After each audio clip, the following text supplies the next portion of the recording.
How the F-18 gets detected. The real engineering breakdown.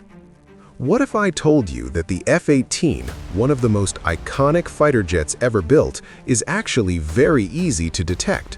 Not because it's old, not because it's weak, but because it was never designed to hide. The F-18 is fast, agile, it can land on a carrier in a storm. But in a world full of advanced radars, how does it survive if everyone can see it? That's exactly what we're breaking down today. Real physics, real engineering, no hype, no politics, just the truth. If you want more breakdowns like this, hit subscribe. We don't do clickbait, we do how things actually work. Now let's start with the most basic question. What does detected even mean? Most people imagine a red alert, a missile locking, a pilot sweating. But here's the reality. Detection is incredibly simple. A radar sends out a signal. That signal hits something. A tiny part bounces back. That's it. The real question is not, can the F-18 be detected? The real question is, from how far and how clearly? Let me give you the answer immediately. The F-18 was designed in a completely different era, the 1970s and 80s. Back then, the priorities were speed, maneuverability, and carrier operations. Stealth? Not even on the list. Why? Because stealth comes with brutal trade-offs. Weird shapes that are hard to build, expensive paint that falls off, and you have to hide weapons inside, which means you can't carry much. The F-18 chose flexibility instead.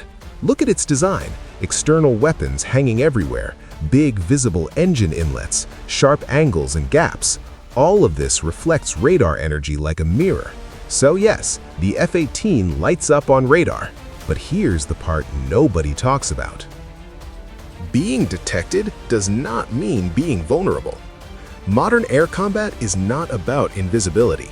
It's about awareness, positioning, and timing. Let me break down how the F-18 actually survives. First, speed and maneuverability. The F-18 can change direction in an instant. It can pop up to high altitude or drop to the deck.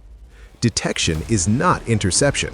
A radar might see the F-18 from 50 miles away, but by the time an enemy missile is launched, the F-18 has already moved. Chaff deployed, course changed, the missile is now chasing empty sky. Second, electronic warfare. This is where it gets really interesting. The F-18 has a radar warning receiver that listens for enemy emissions. It can tell the pilot exactly what type of radar is looking at him. Search radar, tracking radar, missile guidance radar.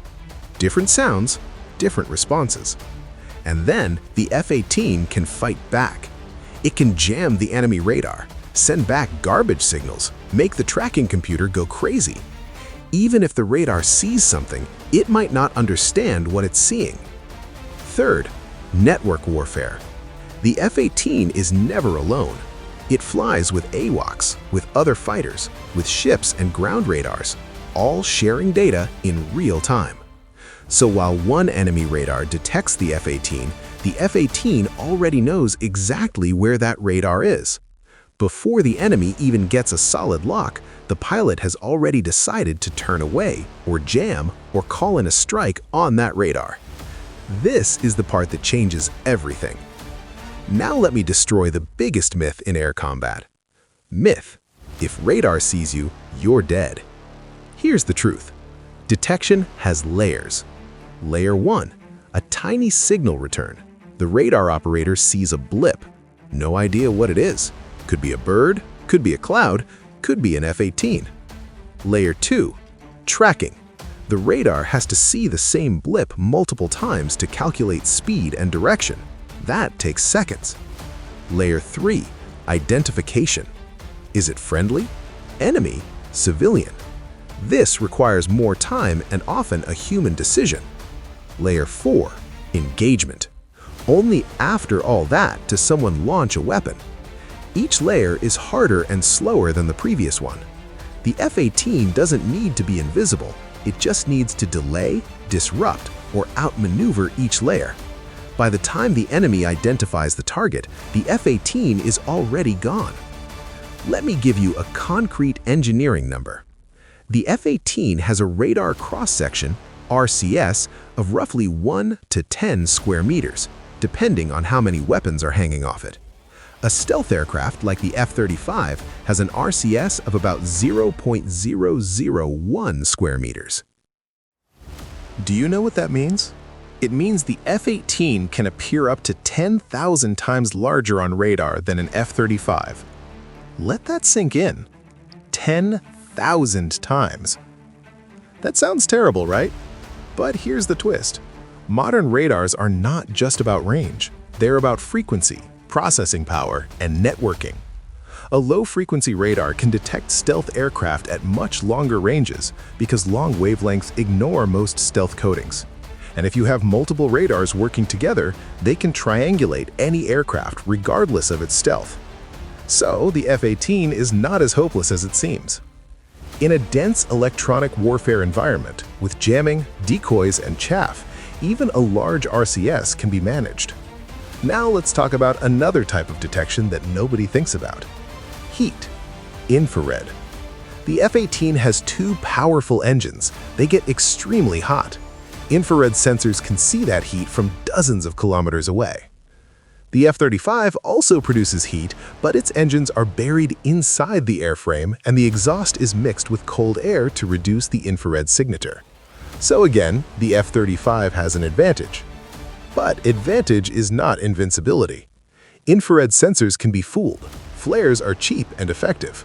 Flying low in humid air absorbs infrared energy. And if you put the sun behind you, the sensor sees nothing but glare. The F-18 pilot has many tools to survive. Let me take you inside the cockpit for a moment. What does the pilot actually experience when the aircraft is detected? The radar warning receiver starts beeping. A display shows the direction of the threat. A computer identifies the radar type. The pilot hears a specific tone for search mode and a much more urgent tone for lock mode. Then the pilot reacts. Chaff, flares, jammer on, brake turn, dive low, climb high, call for support, all in a few seconds. This is why detection is not death. There is a whole chain of events between being seen and being hit, and the F-18 is designed to break that chain at every link. Now I want to ask you something. Is stealth overrated, or is it still the future? The honest answer is both. For a country like the United States that can afford both stealth and non-stealth aircraft, the answer is to have both. The F-35 does the high-end missions, the ones where you need to penetrate dense air defenses. The F-18 does everything else. Carrier patrols, ground attack, escort duty, air superiority when stealth is not needed. This mix is what makes the US Navy so powerful. They are not putting all their eggs in one basket. And here's something else. The F-18 is not standing still. The Super Hornet Block 3 is a very advanced aircraft. Better radar, better networking, longer range, more fuel, more weapons. It is still being produced today. Boeing has delivered hundreds of Super Hornets to the US Navy and to allies like Australia and Kuwait. The F-18 will be flying for decades. And yes, it will keep getting detected, but it will also keep surviving. Let me summarize everything in 5 points. 1. The F-18 is easy to detect because it was not designed for stealth. 2. Detection is not the same as vulnerability. There are many steps between being seen and being hit. 3.